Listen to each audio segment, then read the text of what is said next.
Thank you all so much for being here. Thank you, Alice, for the introduction. It's been a great honor to come to Boulder. I've had a very intense last couple of days. I think the last time I was here was 20 years ago, so it's very good to be back here again.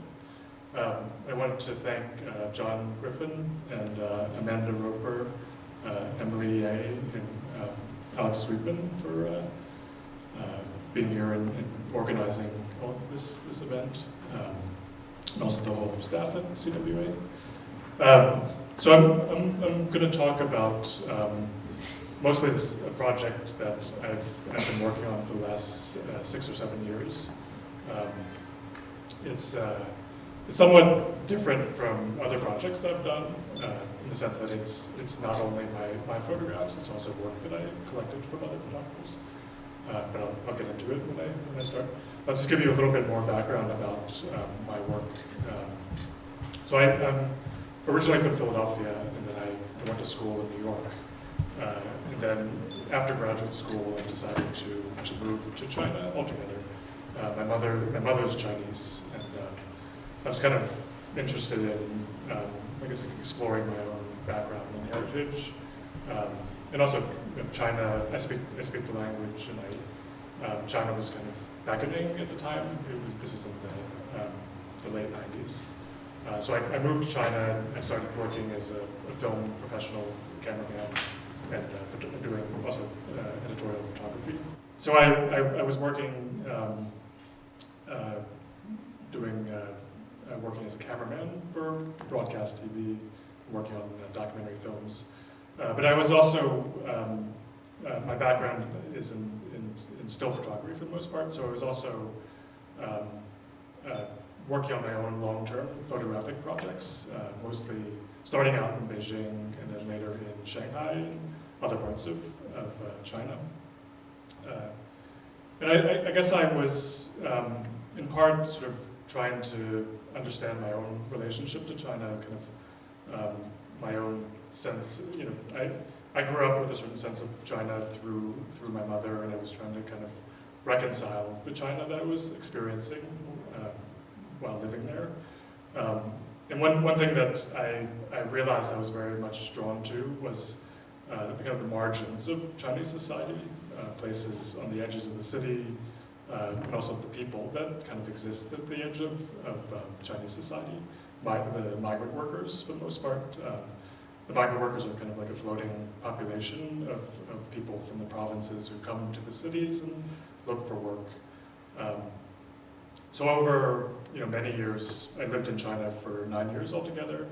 I spent most of that time working on projects, looking at where migrant workers were living, looking at the peripheries of the city where there was kind of a mix of different subcultures of migrant workers, but also kind of very wealthy areas right next to more kind of migrant housing and communities. I moved back to the States in 2007, but I also kept going back to China quite often.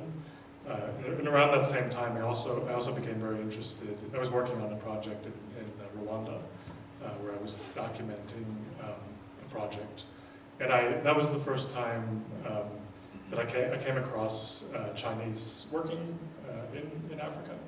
There was a construction company that was building roads, and I was kind of very surprised by their presence. I'd never, I'd mostly been focusing on China itself, and I had just kind of started to become aware of what China was doing all over the world. And this is, at this point, this was the time when China was kind of going into Africa in a big way, and other places across the globe. So I kind of became increasingly interested in just the relationship between China and Africa. I think because somehow these two cultures seemed so disparate to me. So it was surprising that as I learned the extent of the relationship, the extent of the investment that China was making in Africa,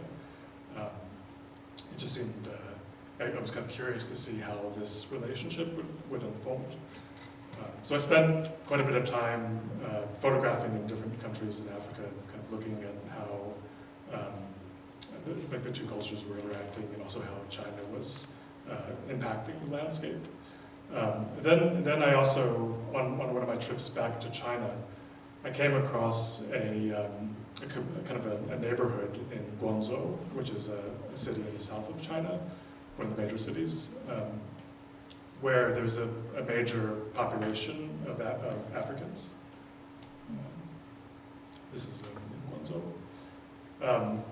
And Guangzhou is kind of the manufacturing marketplace for the goods that are produced in the Pearl River Delta, which is kind of like the factory of China and the factory of the world in a sense. So I started going to Guangzhou pretty frequently, and in 2009 I decided to kind of make it a project that I would focus on. And kind of started to document the neighborhood and the environment, and just kind of look at how these different subcultures were interacting. And at the time, this one particular neighborhood called Shaobeilu, Little North Road, it's kind of in the old section of Guangzhou, and it's in fact a neighborhood where there's many Chinese migrant workers, internal migrant workers, but there's also people from the Middle East and people from different corners of China, Xinjiang, and also South Asia. So it's been a very diverse neighborhood for quite a long time.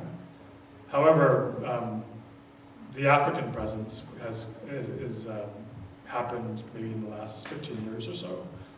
In a way, it's the flip side of China's involvement in Africa. I think a lot of since China has been present in a major way, the reverse kind of migration has also happened of Africans coming to China to look for opportunity and trade.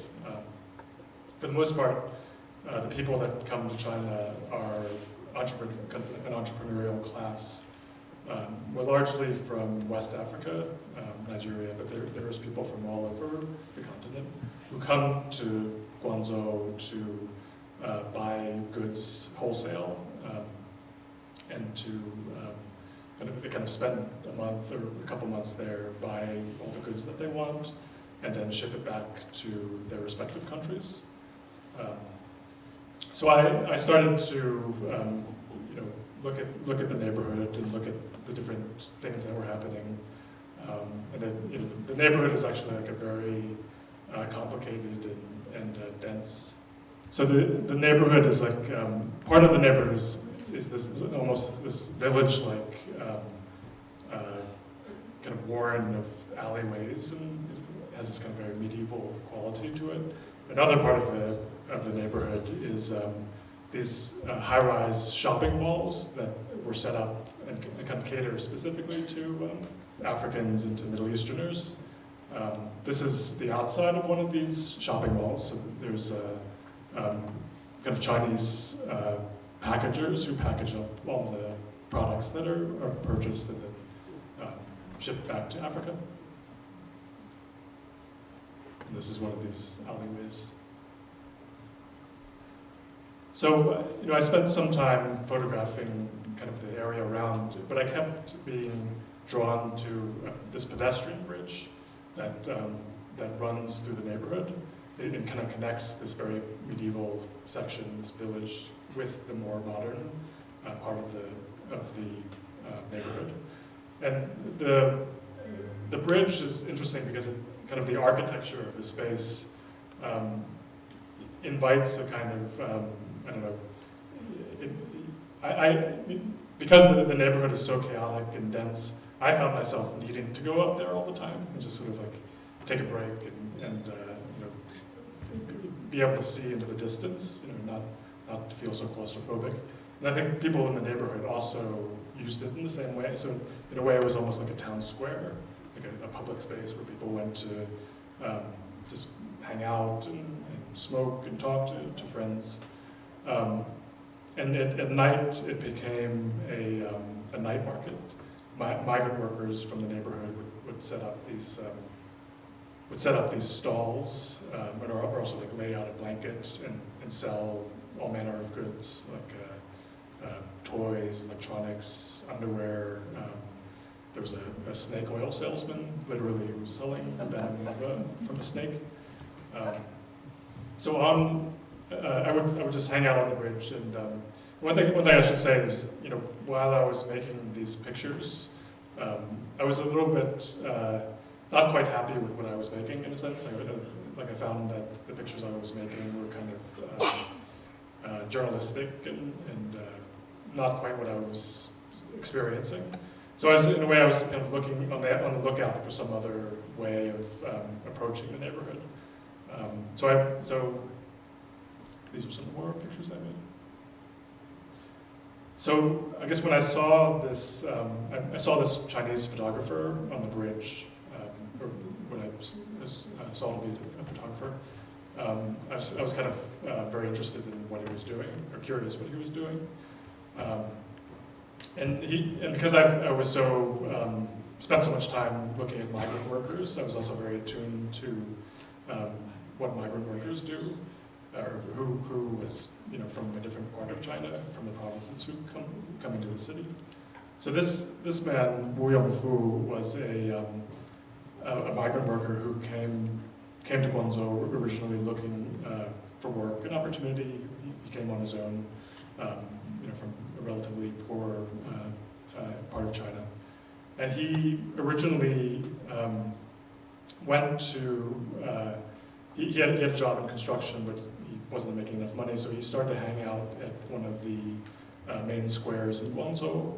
And there was a woman there that he liked, and who was also making photographs at a tourist site, kind of making tourist pictures of people, mostly Chinese tourists, who wanted like a souvenir of their time in China, or wanted a souvenir of themselves in front of the tourist site. So he sort of flirted with her and learned the trade from her, and eventually ended up marrying her. And they started to work together at this square. And one thing, and competition was quite intense at this place. So he started to notice that many Africans were also going through that square and really like to have their picture taken, more than the Chinese or other people. They seemed to have a real affinity to photographs. So he at one point learned that there was a whole neighborhood in Guangzhou, on the other side of town, where there was supposedly 200,000 people from all over the African continent. So he thought, wait a minute, I should go over there and set up shop and see what happens. So that's what he did. He went to Xiaobeilu, this neighborhood, and set up shop on this pedestrian bridge. And immediately he was making quite a lot of money compared to what he was doing, because he was the only photographer. Him and his wife were the only people doing this. So immediately he started to photograph, all the Africans that were coming through on this pedestrian bridge. This is him waiting for customers. So when I approached him and started and kind of befriended him and got to know him a little bit, and I started to look at the photographs that he was making. And I think what struck me about them, I mean, at first I was just surprised by them, because I didn't quite understand them. I mean, I guess they felt, it was unclear to me in a sense who the author was. On the one hand, it felt like that he was making these pictures and had, some sort of a point of view, but also it felt like these Africans also were kind of presenting themselves in a very powerful way, and they reminded me of two Malian photographers, Seydou Keita and Malik Sadibé, and I was sort of surprised, like why would these pictures reference that, or why were they reminding me of that? So I kind of became more and more intrigued with the pictures. So I actually asked Wu Yongfu, this photographer, if he would let me take a few of the pictures back to New York and just to kind of think about it and show it to some people. So that's what I did. And then about 6 months later, I came back. I sort of decided that there was something very interesting going on with these pictures. And my sense was that, in a sense, without knowing it, Wu Yongfu, in a way, was documenting this phenomena or this dynamic of people from the global south, from Africa, coming to Guangzhou. Guangzhou is kind of like the gateway into China from the south, from these the developing countries. And without, he was doing this purely to make a living, but in a sense, this pedestrian bridge almost functioned like a bridge, a kind of symbolic bridge from these places. And he was, in a sense, kind of a gatekeeper, photographing these people as they passed, with their, they wanted to be photographed. So I decided that, somehow I wanted to kind of work with him in doing this.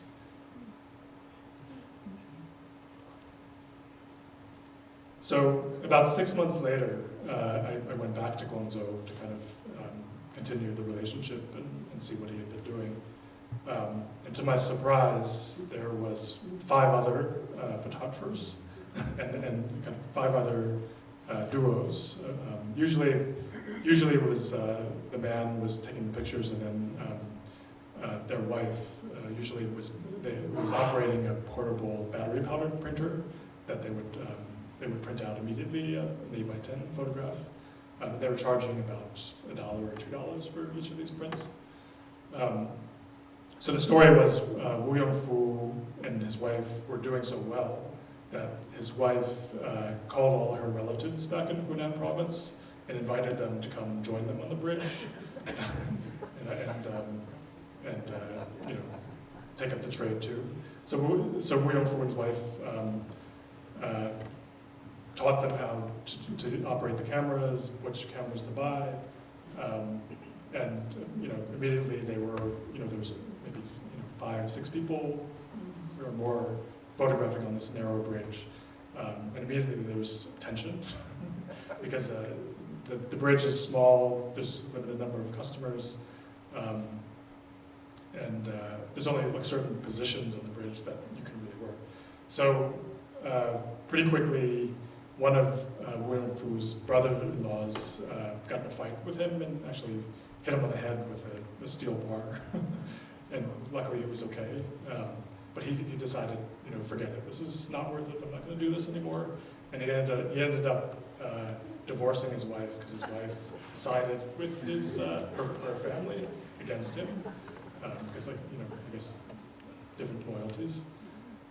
So he stopped photographing, although he continued doing other things related to photography.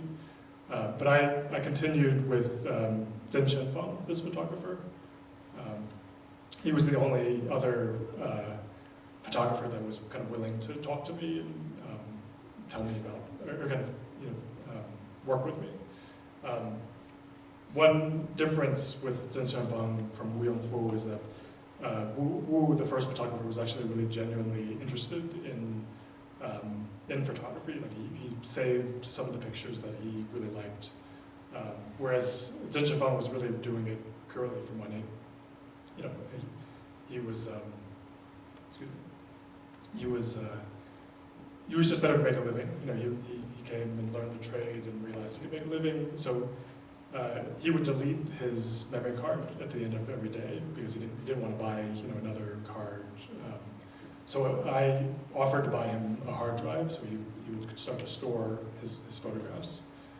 So that was the beginning of my working with this photographer, and it kind of went on for another 4 years. So altogether, I worked, I collected Wu's and Zhen's photos over about a 6-year period, and that resulted in 25,000 photographs of the two photographers. So these are Zin Xianfang's pictures. So I guess what, after doing this project for so long and also putting together a book that came out last April, I've thought a lot about why it had such a impact, or why I was so compelled to keep going back to this place for over 6-7 year period. I probably went back 15 times or so. I think what it was is that it kind of brought together so many of things that interested me a lot. I've always been interested in migrant workers and in Africa and kind of these places that are kind of on the margins. And I think for me, in a way, when I saw this pedestrian bridge, it seemed, in a way, everything was there. It was this, these Chinese migrant workers photographing these African migrants. In a way, it was sort of like this self-documentation of these two groups. And in a way, there was a sense of fragility of this environment, because the Chinese migrant workers are kind of have a very tenuous foothold in Chinese society.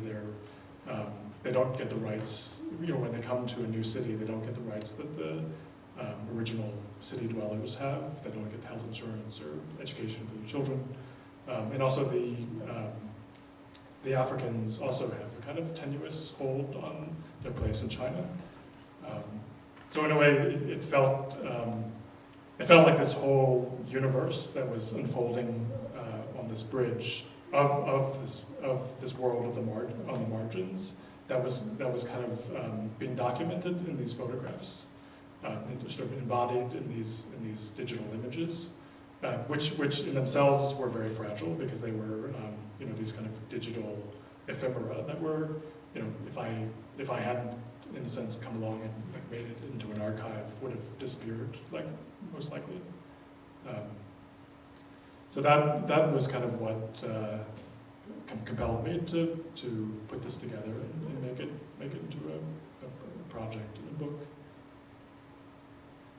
And also, it just during the process of editing the book, so many other issues also emerged, like the issue of who the author of the photographs really is. As I was saying before, that on the one hand, it's the Chinese photographers are making the image, but it's very much the Africans that are kind of directing them, how they want to be photographed, what backdrops they want. They bring a kind of presence and I think reference traditions in African portraiture. But then it's also, it gets more complicated because, originally I thought that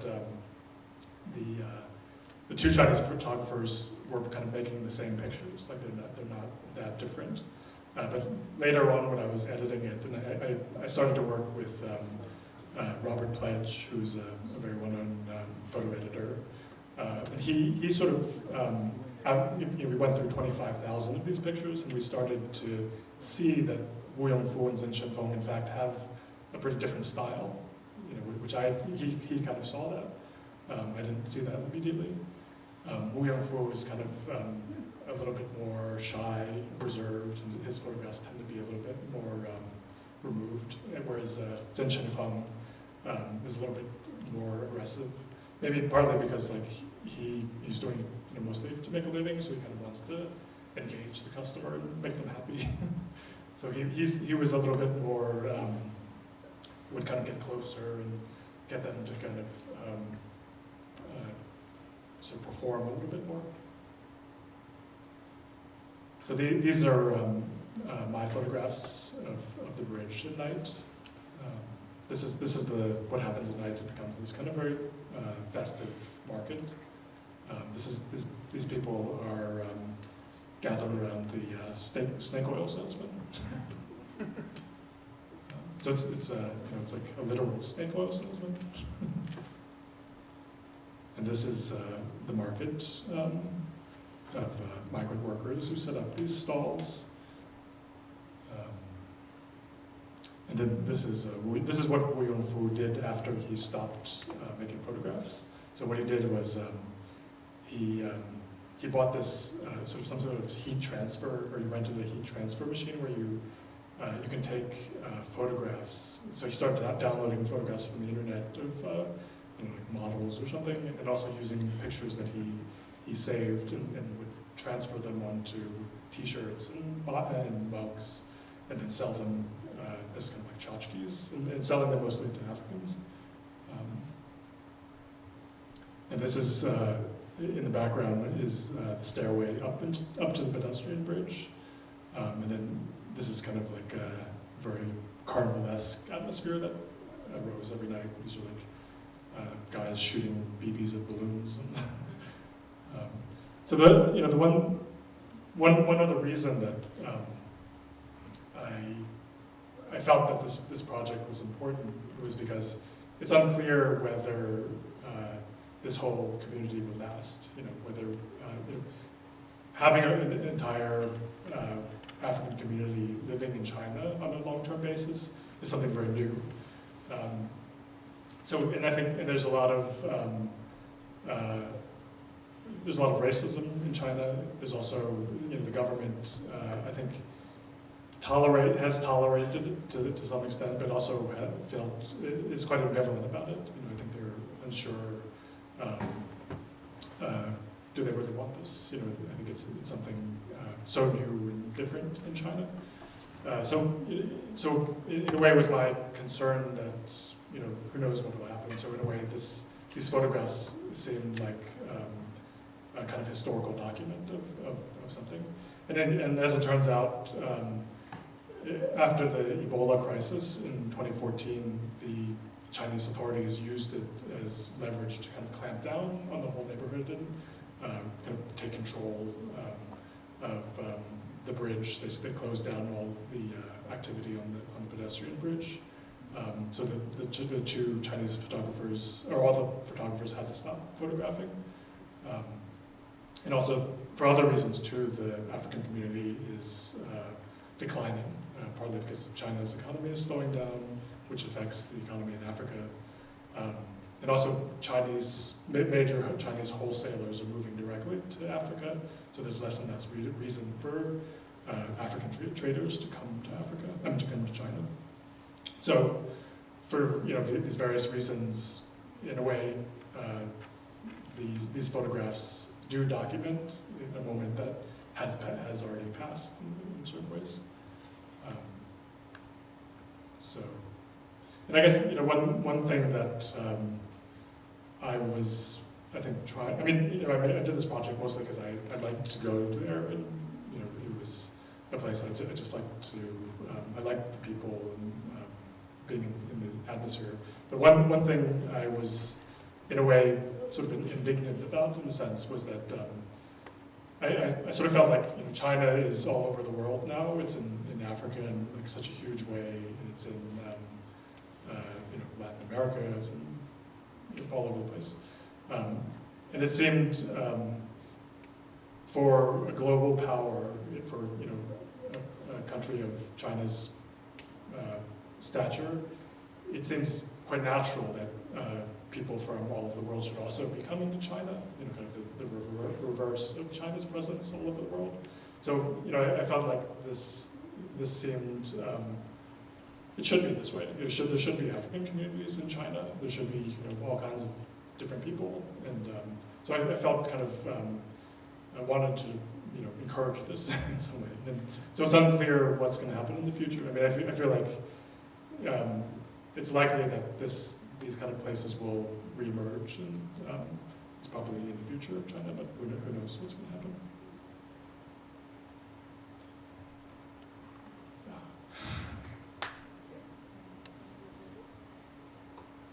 Want to join me?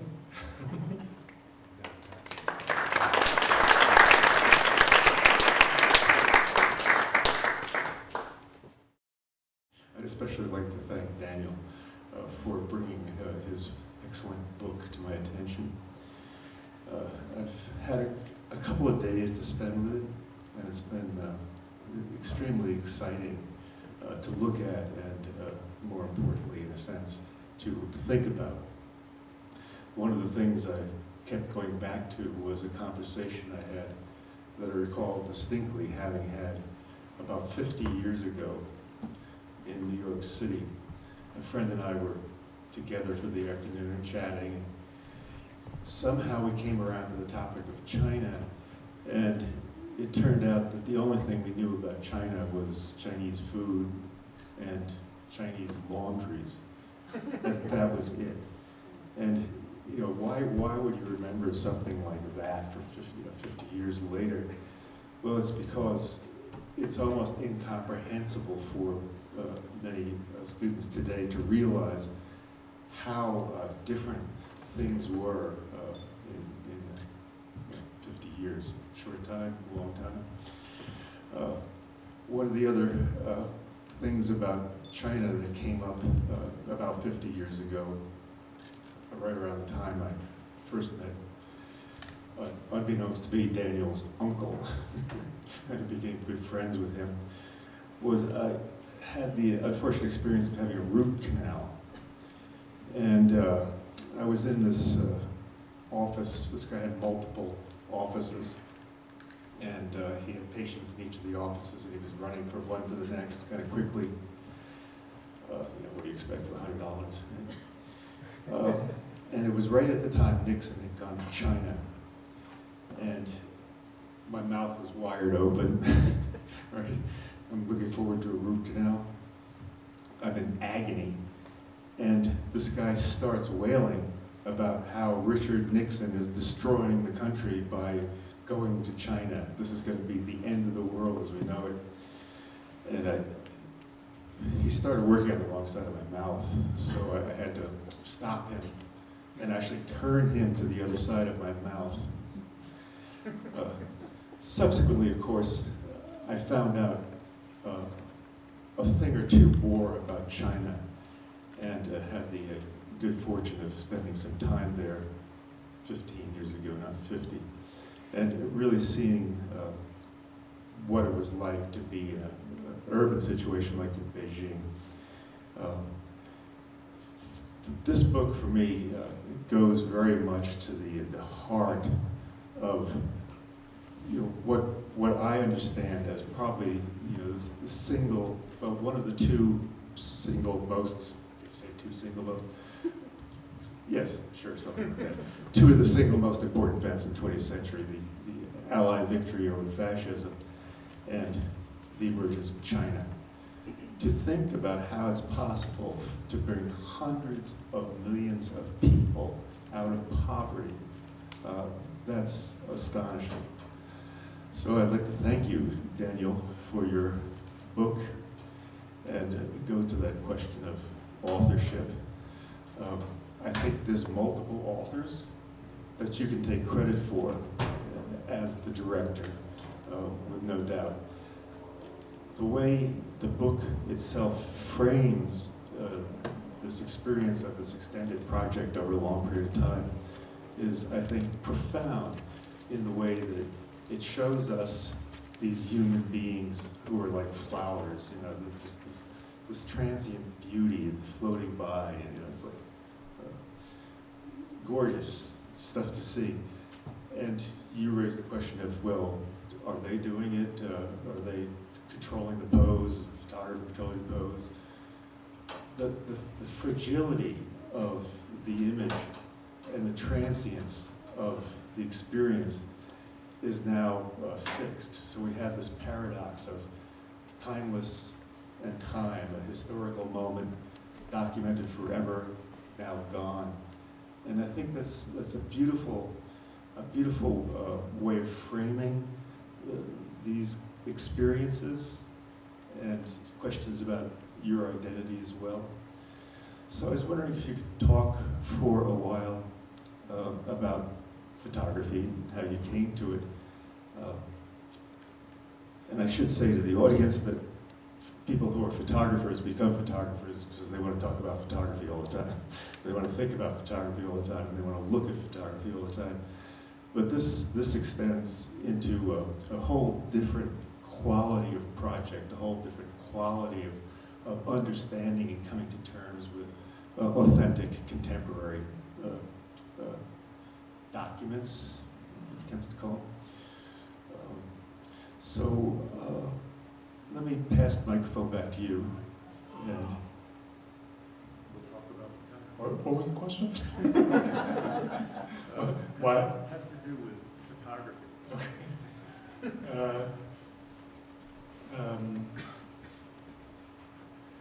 Well, I mean, I'll try to say a little bit about. You asked why I photograph. Well, I started when I was very young, about 12 years old, I think, and I kind of started then, and then at different points in my life, stopped for a while, and then picked it up. But it's something that's kind of stayed with me throughout my life. I'm also a filmmaker, but photography, in a way, has been the foundation of what I do. I think what it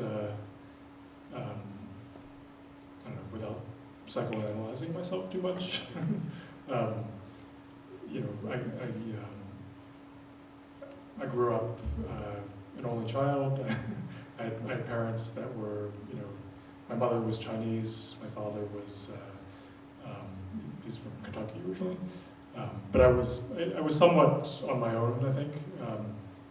And I think photography, when I was young, it was a way to kind of ground myself.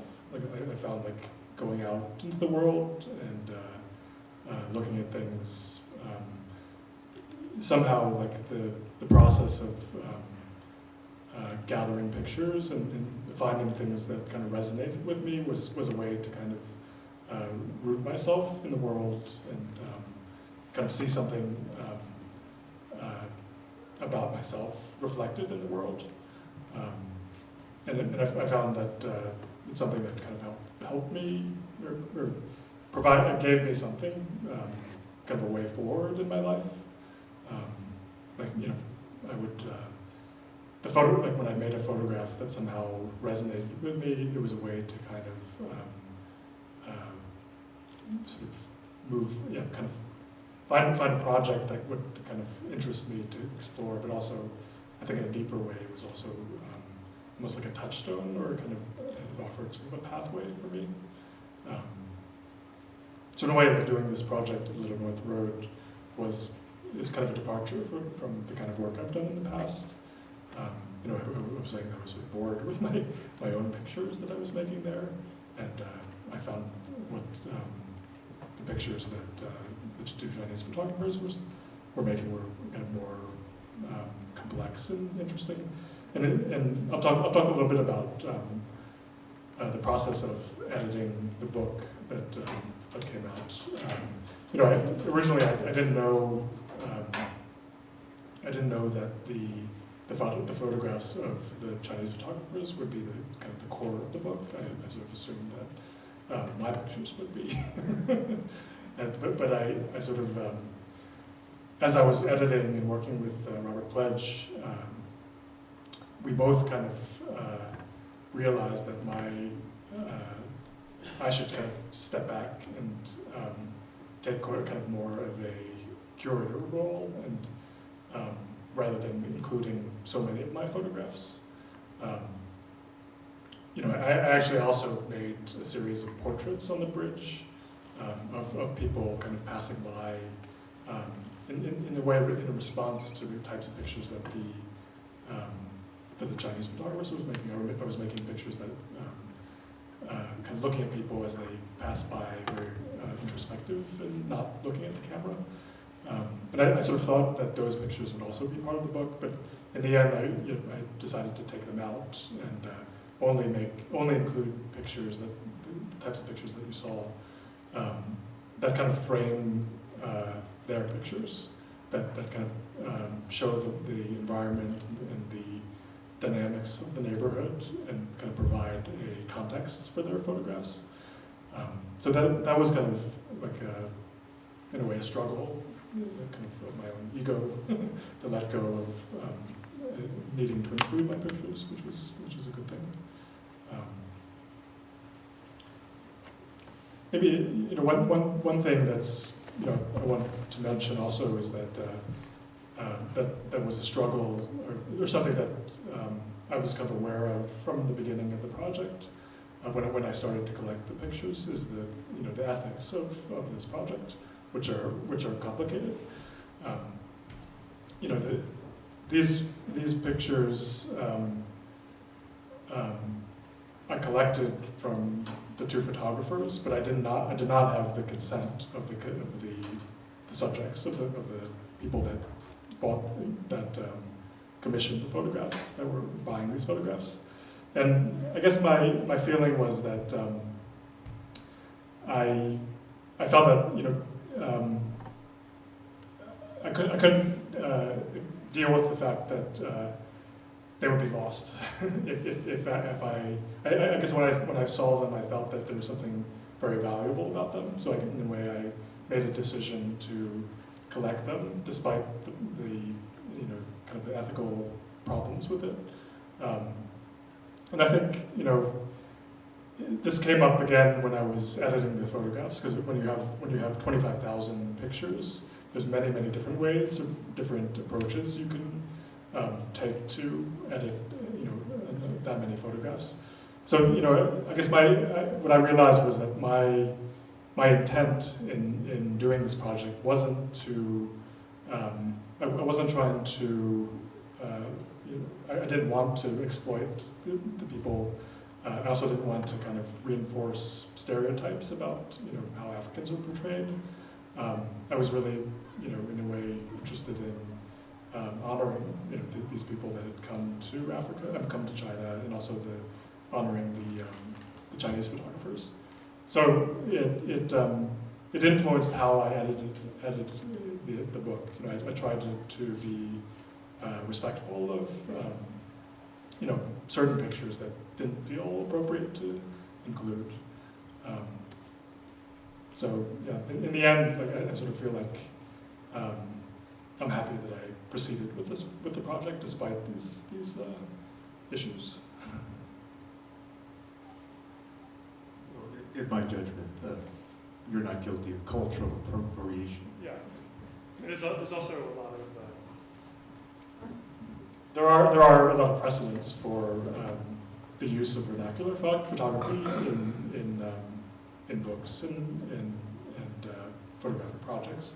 I mean, I think the one thing that is a little bit different in this project is that it's usually vernacular photography, when you find an archive of pictures, it's usually from like 100 years ago or 50 years ago and tells something about a time that's already passed. Whereas this project is something about the very recent, kind of the present, or something that very recently passed. So that's something that's kind of what distinguishes it.